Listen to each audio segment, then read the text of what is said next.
अगर आप चिंता करते हैं तो ये 4 बातें ध्यान से सुनें। पहली, चिंता से कुछ नहीं बदलता।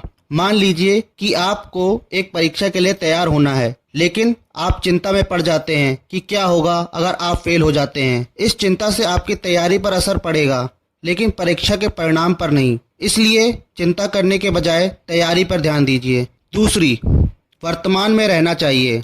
मान लीजिए कि आप अपने भविष्य की चिंता में पड़े हुए हैं कि क्या होगा अगर आप अपनी नौकरी खो देते हैं, लेकिन वर्तमान में आप अपनी नौकरी पर ध्यान दे सकते हैं और अपने काम को बेहतर बना सकते हैं। इसलिए वर्तमान में रहना और वर्तमान की समस्याओं का समाधान ढूंढने पर ध्यान देना चाहिए।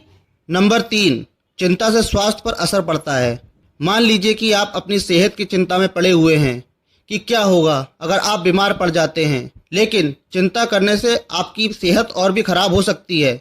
इसलिए चिंता करने के बजाय स्वास्थ्य पर ध्यान रखना चाहिए। नंबर 4, ध्यान और योग से चिंता कम होती है। मान लीजिए कि आप ध्यान और योग का अभ्यास करते हैं और अपने मन को शांत रखते हैं। इससे आपकी चिंता कम हो सकती है और आप अपने जीवन को बेहतर बना सकते हैं। इसलिए ध्यान और योग करने की आदत डालनी चाहिए। राधे राधे।